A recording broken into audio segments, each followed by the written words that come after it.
How problematic logos affect us.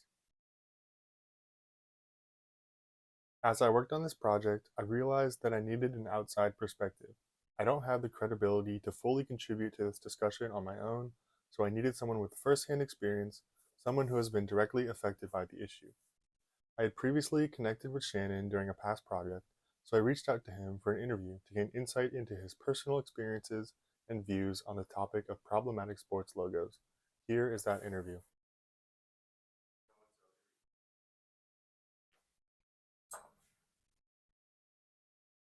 Ani boju nin Shannon Indigenicas, Ajajak Ninduram, Bauting and Dojaba. And I said, hello, my name is Shannon. I'm a member of the Crane clan of the Sault Ste. Marie tribe of Chippewa Indians. So I'm an instructional assistant professor in the Native Studies and English department here at Illinois State University. And I grew up in Michigan, and I'm a member of the Sault Ste. Marie tribe of Chippewa Indians, which is in Sault Ste. Marie, Michigan, which is where my family is from. I was raised in Muskegon, which is, downstate from that. So I have a degree, PhD from University of Illinois in theater history. And I lived in Chicago for a long time. I lived in Chicago about 15 years after undergrad.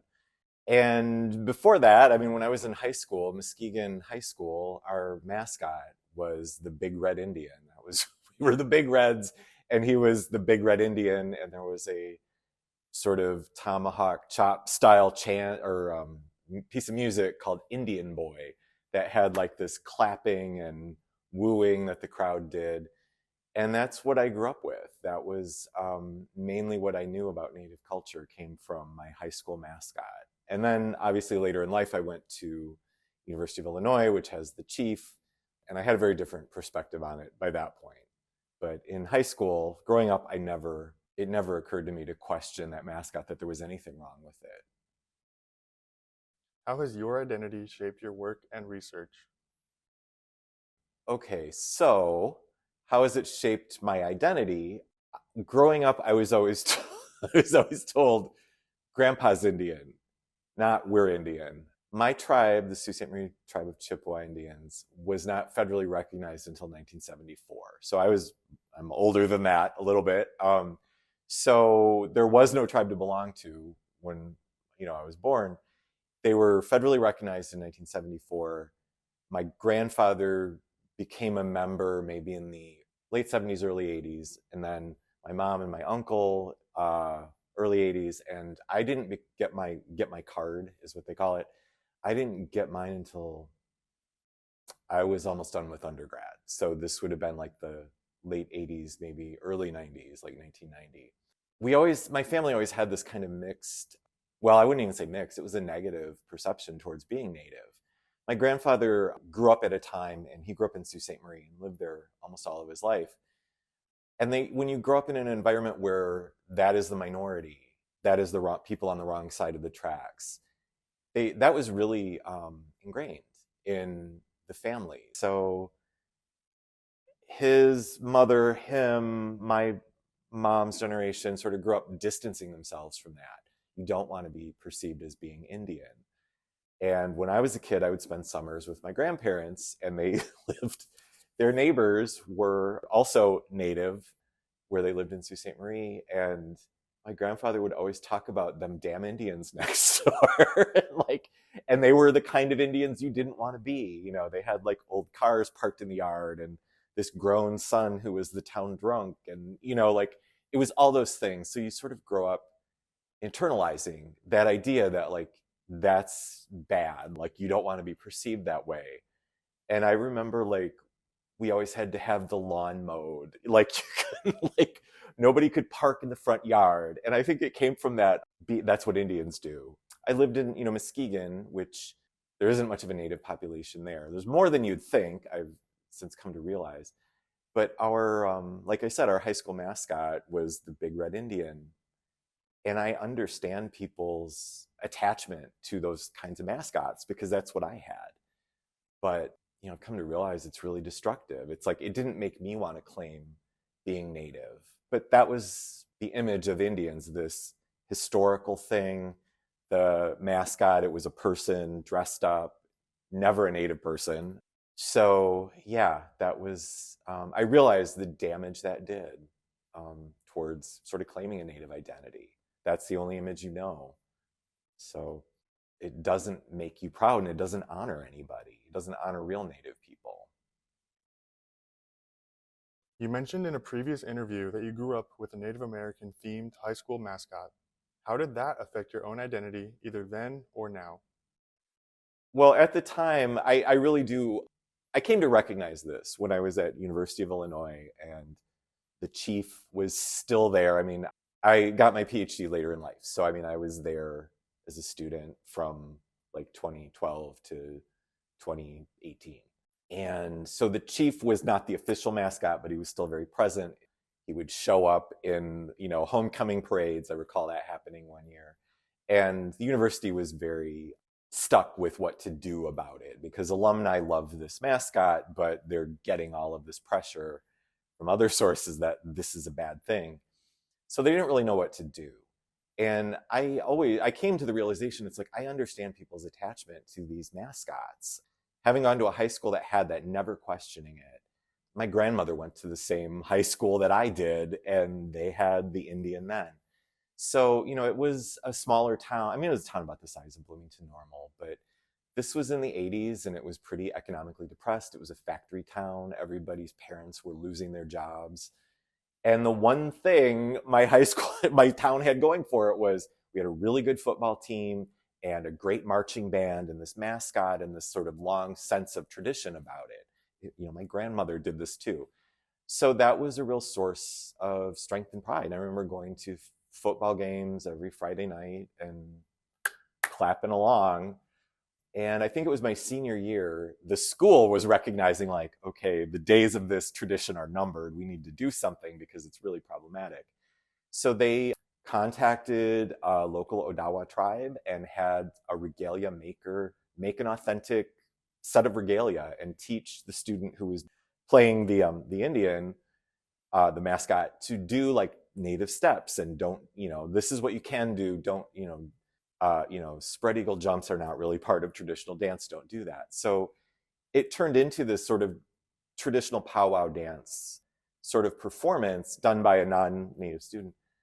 And they had an assembly. I remember this vividly because that was the most I ever learned about native culture, was where they did an assembly in the gym once they had gotten this new set of regalia for the Big Red Indian, and explained it and like what it is and what it means and how it was paid for in tobacco, which is a traditional way of doing it, and the sorts of dances, that he would now be doing.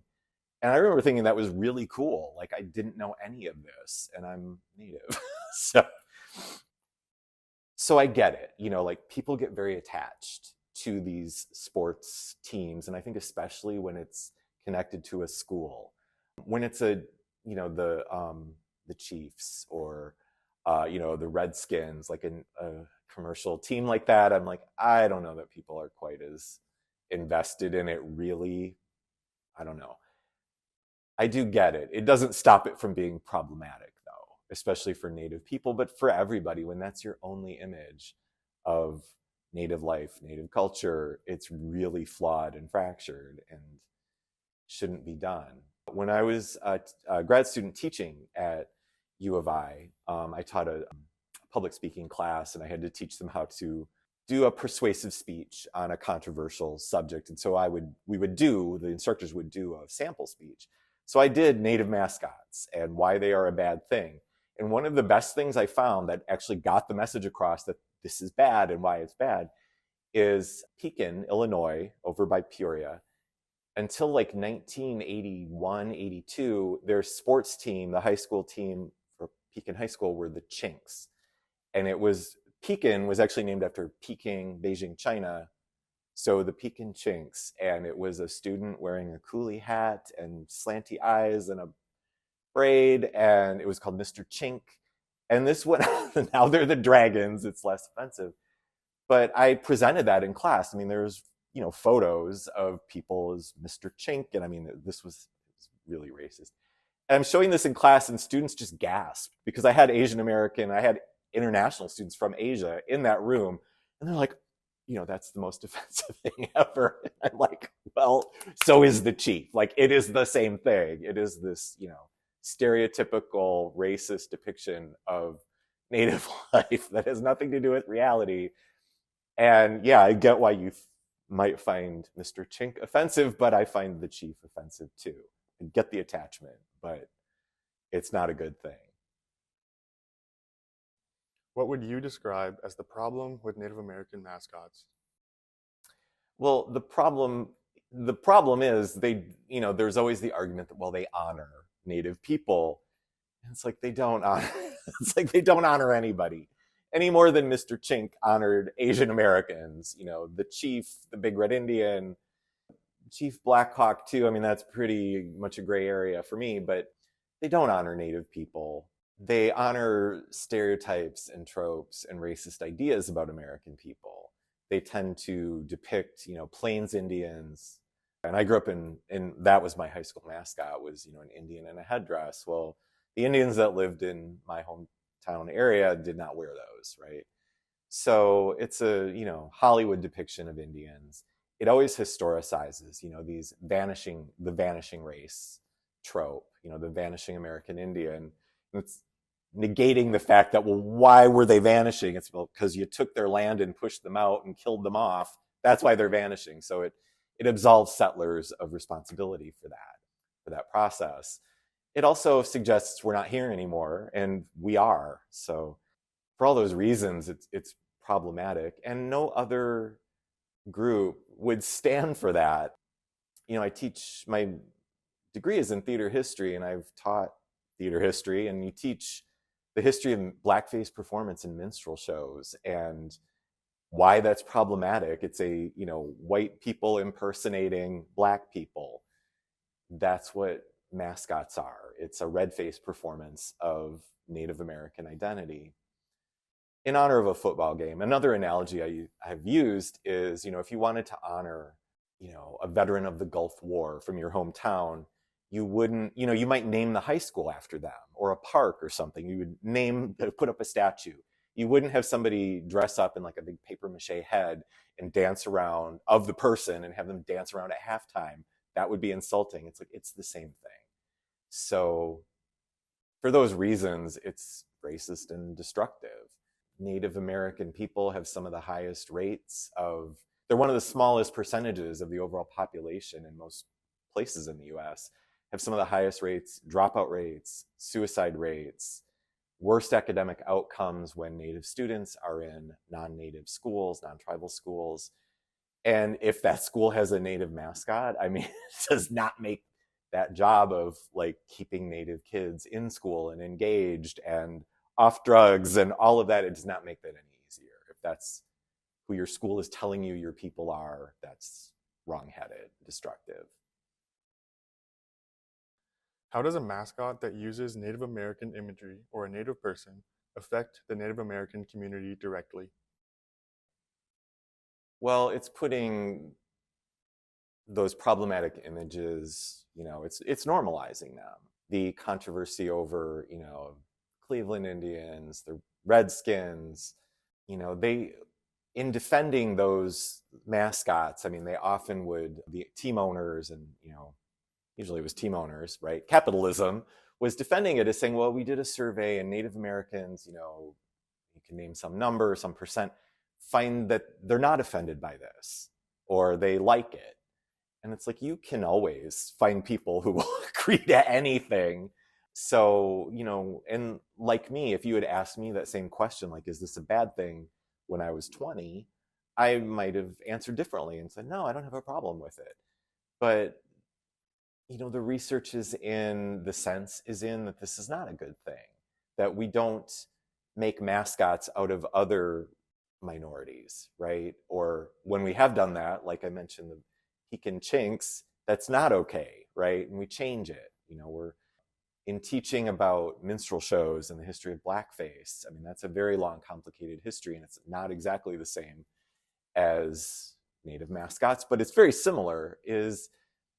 It's a bad thing, right? It's a negative depiction. It's racist. It hurts. Black people do not enjoy that, right? So So with native mascots, I mean, yeah, that is some of the harm. It's like it doesn't make me feel better about being Indian when that's the image is, the tomahawk chop or, Chief Alinawak, Chief Wahoo, like all of these things. It's like, that's not good. So, The Chicago Blackhawks claim that their branding is not problematic due to their efforts to support the Native American community. Would you agree? okay. I would not say that it's not problematic because I don't think most people know what that logo, who that is on the logo, or the genealogy or the history of it. So now it's a depiction of Chief Blackhawk, but the name of the team goes back to an army unit that was named after him, and I don't think the army unit was necessarily, so like I'm not really sure it's quite as innocent as they want it to be, that history. However, in the present, yes, it's meant to be a depiction of a real Native American person, and they do a lot of good. So, I mean, the answer is yes and no. Yes, they do a lot of good. Yes, it's less problematic than maybe it has been in the past or was originally intended as. I'm sure originally it was intended, they weren't really thinking about Native Americans necessarily. They weren't thinking about them as people. It was just, this will be a cool name. And it was the name of this army unit. And, that's what it was originally meant to honor. And the Blackhawks have been in recent years very supportive and encouraging and giving money to the American Indian Center and other Native groups in the city. They do, American Indian Night, and I know people from, well, it's Blackhawk Performance Company, which is a traditional dance group that does get support from the Blackhawk team. They're not that directly associated, but they go to, some of they perform at this at the games and such. So yes, the team has done. They have done probably more good than any other team with, a Native American mascot. And I know people who have benefited from that association. I know that money has gone into the community and programs for education and other things that have done a lot of good. So it is, in that way, it is complicated. I want to say like all Native mascots and teams that have them are bad. They're like the Redskins. That's just terrible. But the Blackhawks have not been bad in that way. The fact that they have this mascot is not great. It's a little better than some of the others, and they do give back quite a bit. I think it's a lot of it, honestly, is motivated by white guilt and the please don't sue us kind of mentality. It's like, okay, if you'll let us keep the mascot, we'll give money to X, Y, and Z, which sadly is the sort of trade off Native people have had to make a lot of the time just to get some assistance or recognition. So it's complex with the Blackhawks. I'm not going to lie about that. Yeah, like it's complicated. They're right. They do a lot of good, and they have done a lot of work towards educating their fans and the community and doing good very publicly. Some of you can argue like that is public relations, right? It's, an attention getting thing. And it is, right? Land acknowledgements don't really do anything. It's like this moment of white guilt for everybody before the game starts. However, made you think about it for a minute. Like it put it in the public consciousness that you are standing on stolen land. And if that's the only time the people who bought a ticket to a Blackhawks game encounter that, it's like, well, okay, it did something, right? It spoke Native Americans into a space where they're often missing. So that is a good thing. So like I said, it's not simple, as much as I want to say like Native mascots are terrible and Chief Alinawek needs to go, and I've certainly been on the record as saying that. At the same time, I had a scholarship to U of I for underrepresented Native students so that the university could say, well, look, we have Native students. This is how we get them, is by giving them scholarships. So it is always kind of a mixed bag. If you could choose, what would you like to see happen to the Blackhawks logo? Well, what I would like to see happen, and I've said this, is, I would like it to be designed by a Native person, by a Native artist.